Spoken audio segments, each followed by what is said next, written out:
penulis koran minggu dari Trikora. Aku Alice, aku Joyce, dan ini Jack. Nah sekarang kita mau mulai ibadah. Untuk menyanyikan lagu pertama itu Sungai Sukacita dan Tiada Terukur. di medley Musik.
Ibadah yang akan dipimpin oleh Joyce. Mari kita bersatu dalam doa. Tuhan Yesus yang baik, terima kasih Tuhan karena Engkau telah mengumpulkan kami di sini untuk memulai ibadah hari ini. Ya Tuhan, bantu kami agar kami dapat mendengarkan firman kami dengan baik dan masuk ke dalam pikiran kami agar kami dapat melaksanakannya dengan baik juga ya Tuhan. Terima kasih Yesus dan Engkau berdoa. Amin. Amin. Nah, teman-teman, sekarang kita mau nyanyi satu lagu baru nih sebelum firman. Lagunya ini sesuai tema sih, temanya itu dapat dipercaya. Nah, lagunya itu Tuhan memberkati mereka yang jujur, karena orang jujur sama dengan dapat dipercaya. Sekarang kita mau nyanyi lagunya ya, musik.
tindakan, tapi pun Tuhan dan manusia. Inilah kejujuran.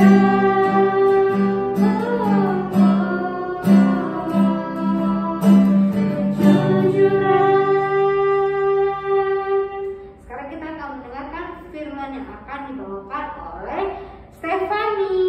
Judulnya dapat dipercaya. Oke, kita dengerin.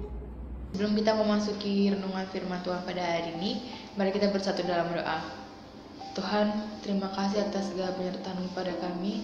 Kami dapat bertemu dan merenungkan kembali firman-Mu. Berkatilah hamba-Mu yang akan menyampaikan renungan firman pada hari ini. Berkatilah agar firman yang akan disampaikan dapat bekerja seturut dengan kehendak-Mu. Tuhan juga berkatilah adik-adik pra remaja yang mendengarkan firman ini, Tuhan. Berkatilah agar adik-adik pra remaja mengerti dan firman-Mu ini berakar dan bertumbuh dalam kehidupan mereka. Terima kasih Tuhan, dalam nama Tuhan Yesus kami telah berdoa dan mengucapkan syukur. Amin. Shalom adik-adik pra remaja, gimana nih kabarnya? Oke, kakak harap kalian semua sehat-sehat selalu ya. Dan ketemu lagi kita untuk membahas tentang firman Tuhan. Dan hari ini tema kita adalah dapat dipercaya, yang terambil dari Kejadian 39 ayat 1 sampai 6a. Nah, kalian siapin dulu Alkitab kalian. Pastikan ada Alkitab di samping kalian karena kita akan membacanya secara bersama-sama. Oke? Dari Kejadian 39 ayat 1 sampai 6a. Oke. Kita baca bareng-bareng ya. Kejadian 39 ayat 1 sampai 6a. Yusuf di rumah Potifar. Adapun Yusuf telah dibawa ke Mesir, dan Potifar, seorang Mesir, pegawai tanah Firaun, kepala pengawal raja, membeli dia dari tangan orang Ismail yang telah membawa dia ke situ. Tetapi Tuhan menyertai Yusuf, sehingga ia menjadi seorang yang selalu berhasil dalam pekerjaannya. Maka tinggallah ia di rumah tuannya orang Mesir itu. Setelah dilihat oleh tuannya bahwa Yusuf disertai Tuhan, dan bahwa Tuhan membuat berhasil segala sesuatu yang dikerjakannya, maka Yusuf mendapat kasih tuannya, dan ia boleh melayani dia. Kepada Yusuf diberikannya kuasa atas rumahnya, dan segala miliknya diserahkannya pada kekuasaan Yusuf. Sejak ia memberikan kuasa dalam rumahnya dan atas segala miliknya kepada Yusuf, Tuhan memberkati rumah orang Mesir itu karena Yusuf, sehingga berkat Tuhan ada atas segala miliknya, baik yang di rumah maupun yang di ladang. Segala miliknya diserahkannya pada kekuasaan Yusuf, dan dengan bantuan Yusuf, ia tidak usah lagi mengatur apapun selain dari makanannya sendiri. Oke. Nah, adik-adik, di zaman modern ini kita dapat dengan mudahnya mendapat informasi tentang apa saja. Nah, seringkali media meliput tentang kinerja pejabat-pejabat yang jujur dalam melaksanakan tugas dan jabatannya. Tapi tidak sedikit juga ada yang tidak jujur dalam melaksanakan tugas dan jabatannya, seperti adanya kasus korupsi atau yang lain-lainnya juga. Nah, hari ini kita mau belajar tentang satu tokoh Alkitab yang jujur dan dapat dipercaya, yaitu Yusuf. Seperti yang kita ketahui, Yusuf itu dijual oleh kakak-kakaknya ke tangan orang Ismail, dan dia dibawa ke Mesir. Nah, waktu dia di Mesir, dia itu dibeli oleh Potifar dari tangan orang Ismail tadi, dan dia jadi pelayan di rumahnya Potifar. Si Potifar itu pengawal Firaun, ya. Nah, si Yusuf ini walaupun dia itu seorang pelayan, si Potifar itu tuannya percaya banget sama si Yusuf ini. Bahkan dia sampai-sampai mempercayakan seluruh harta bendanya dan juga kuasa atas rumahnya ke si Yusuf ini. Nah, pertanyaannya begini, kok bisa si Yusuf itu yang di mana dia itu adalah seorang pelayan. Dia itu dipercayakan hal yang penting dari tuannya, si Potifar. Nah, adik-adik, kepercayaannya si Potifar itu tidak timbul begitu saja. Potifar tidak langsung percaya sama si Yusuf.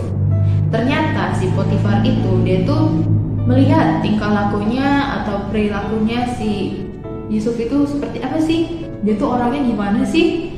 Nah, ternyata waktu dilihat-lihat dari si Potifar itu melihat si Yusuf. Nah, didapati kalau misalnya si Yusuf itu orang itu tekun, rajin, terus habis itu dia tuh juga dapat dipercaya. Dia juga orangnya itu sering ibadah gitu. Makanya di ayat tadi yang tadi kita baca, Potifar melihat kalau misalnya Tuhan menyertai si Yusuf gitu. Nah, adik-adik, sebenarnya si Yusuf ini bisa aja dia itu mengambil harta bendanya si Potifar untuk keuntungannya dia sendiri, untuk kesenangannya dia sendiri. Toh sebenarnya kan si Potifar udah mempercayakan semuanya ke si Yusuf, dan Yusuf bisa aja menipu tuannya itu. Tapi di sini hal kerennya, si Yusuf tidak mau melakukan itu. Dia tidak mau menghilangkan kepercayaan tuannya. Terlebih lagi, dia tidak mau membuat Tuhan bersedih. Karena dia, kalau misalnya dia menipu atau dia berbohong demi keuntungannya dia sendiri, itu sama aja membuat Tuhan bersedih. Nah, adik-adik, seringkali di kehidupan kita diperhadapkan hal yang sama seperti Yusuf. Hal dimana kita diberikan suatu kepercayaan oleh orang lain, tapi kita harus memilih antara kita harus berbuat jujur atau kita justru malah berbohong dan tidak mengakuinya. Nah, contohnya gimana sih, Kak? Nah, contohnya begini nih. Kita bilang ke mama kalau misalnya kita mau beli kuota internet, harganya sebenarnya 50.000, tapi kita minta ke mama kita harganya 70.000. Ma, minta dong uang 70.000 mau beli kuota internet, padahal harganya sebenarnya 50.000. Terus sisanya 20.000 kalian beliin jajanan mungkin atau hal yang lainnya. Nah, di sini mungkin mama nggak tahu kalau misalnya kamu waktu itu lagi berbohong. Mama nggak tahu kalau misalnya kamu itu menipu mama kamu sendiri, dan mama juga nggak tahu kalau misalnya harga kuota internetnya itu ternyata 50.000. Tapi ada satu pribadi yang tahu kalau misalnya kamu itu menipu, yaitu Tuhan. Dan Tuhan sedih, kenapa kok kamu harus berbohong gitu. Dan pada akhirnya adik-adik, suatu kebohongan itu pasti akan terungkap. Sepintar apapun kita menutupi kebohongan kita, pasti kebohongan itu akan terungkap. Dan selain membuat Tuhan sedih, dan itu juga termasuk berdosa ya, itu juga tidak baik buat kita. Berbohong itu hanya membuat kita menjadi rugi. Karena apa? Kebiasaan buruk, kalau misalnya kita membiasakan kebiasaan buruk itu terus-terusan kita lakukan, hal itu akan menjadi kebiasaan. Dan ketika kita merasa itu adalah suatu kebiasaan, kita merasa kalau misalnya itu wajar. Dan kita berpikir kalau misalnya, oh cuma sedikit kok, nggak banyak-banyak, tapi sebenarnya sedikit pun itu termasuk dosa, dan itu tidak benar ya adik-adik.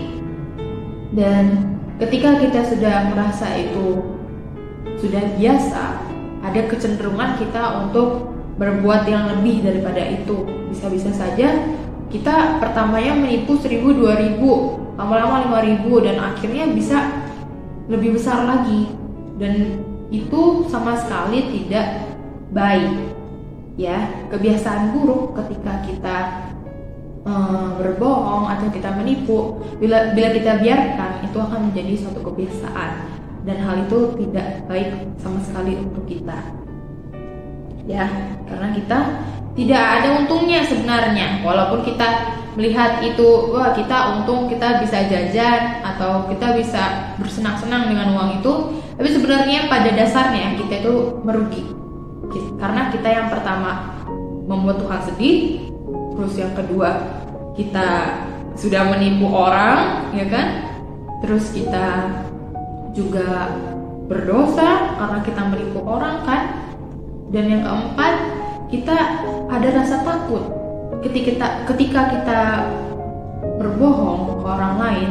Ada rasa kita ingin menutupi kebohongan itu. Dan pada saat kita menutupi kebohongan itu, ada rasa ketakutan untuk pada saat kita, misalnya kita menutupi kesalahan kita. Nah, kita pasti takut kalau misalnya itu nanti akan terungkap. Makanya dari situ, orang yang berbohong pasti tidak pernah tenang hidupnya. Seperti itu. Nah, oleh karena itu, pada hari ini kita meneladani sosok Yusuf yang jujur dan dapat dipercaya. Dia tidak mau menipu orang lain hanya untuk keuntungannya dia sendiri. Padahal kesempatan dia itu ada banyak untuk menipu tuannya ini. Dia bisa saja menipu tuannya dan jadi kaya raya justru. Dan setelah itu Yusuf bisa aja gak mengakui itu di depan si Potifar. Tapi di sini hal kerennya dia nggak melakukan itu karena dia tahu kalau misalnya itu bukanlah hal yang baik dan Tuhan tidak berkenan pada perilaku itu. Oke. Sekian dari firman kita pada hari ini. Semoga firman kita pada hari ini dapat memberkati adik-adik remaja semuanya, dan semoga adik-adik remaja dapat mengerti dan dapat melaksanakannya di kehidupan adik-adik semuanya. Baik adik-adik, mari kita bersatu dalam doa. Tuhan, terima kasih atas segala penyertaan-Mu dari awal pertengahan hingga akhir dari ibadah kami. Kami mengucap syukur bahwa firman-Mu dapat disampaikan, Tuhan. Berkatilah agar firman yang tadi telah disampaikan dapat dimengerti dan dapat dilakukan oleh adik-adik remaja, Tuhan. Berkatilah kami sebagai pelaku firman-Mu, Tuhan, agar kami dapat menerapkan firman-Mu itu dalam kehidupan kami masing-masing. Sekarang kami ingin melanjutkan aktivitas kami yang lain, Tuhan. Berkatilah kami, sertailah kami, bimbinglah kami, Tuhan, agar kami selalu berjalan seturut dengan kehendak-Mu, Tuhan. Terima kasih Tuhan, dalam nama Tuhan Yesus kami telah berdoa dan mengucapkan syukur. Amin. Halo adik-adik, gimana? Masih semangat kan? Nah, aktivitas hari ini kita akan membuat tabel pengeluaran kita. Entah itu kebutuhan adik-adik atau biasanya belanjaan kalian itu apa sih? Nah, kalian tulis ada berapa itu kebutuhan kalian, nama keperluannya, lalu ada jumlahnya dan harganya berapa. Dan di akhir kalian totalin tuh semuanya, berapa sih pengeluaran aku gitu. Baik, itu aja aktivitasnya. Selamat hari Minggu. Dadah, Tuhan Yesus memberkati. Oke teman-teman, dari firman Tuhan hari ini kita dapat mengambil kesimpulan kalau misalnya kita tuh harus jadi orang yang jujur dan dapat dipercaya. Jangan takut ya buat jadi orang jujur, karena orang jujur itu sangat benar dan sangat disukai sama Tuhan. Nah, sekarang kita menyanyi satu lagu lagi, judulnya tetap sama, Tuhan memberkati mereka yang jujur, karena ini sesuai banget sama firman Tuhan pada hari ini kalau kita harus jadi orang yang dapat dipercaya atau orang yang jujur. Sekarang kita nyanyi ya, musik.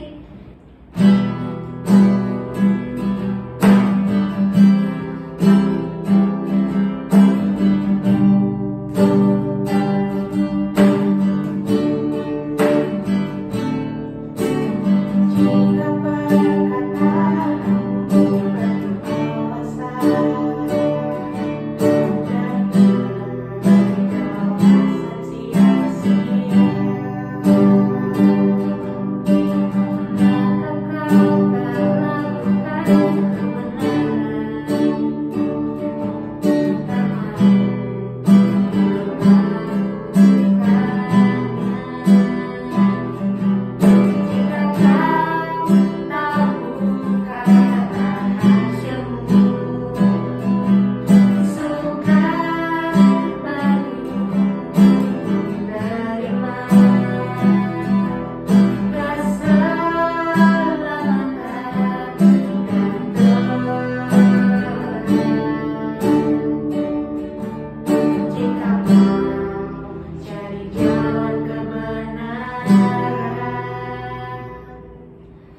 hidup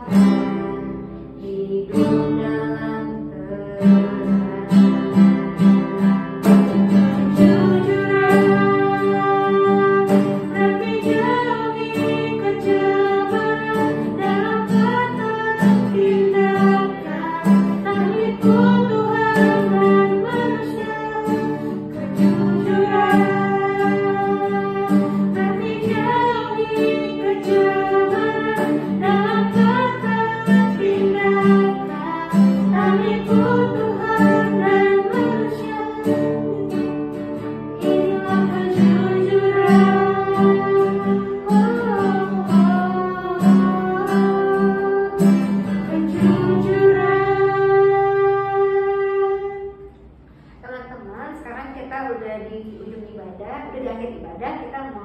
berdoa. Mari kita bersatu dalam doa.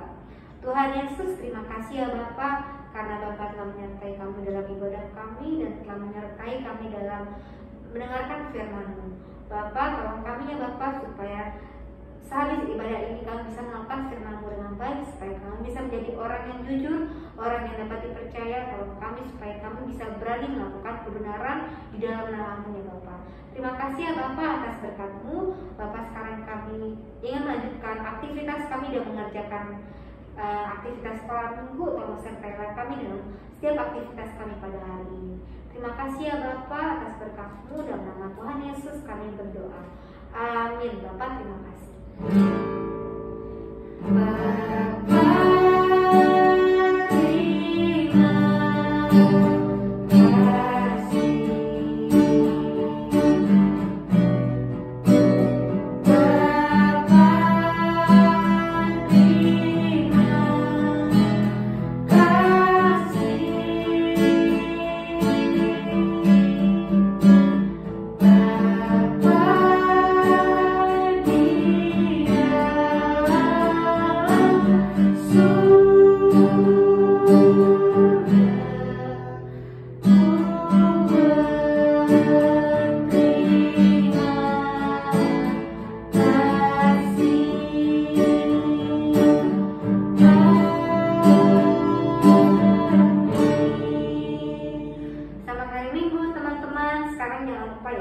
ngerjain aktivitasnya. Oke, selamat minggu. Bye-bye.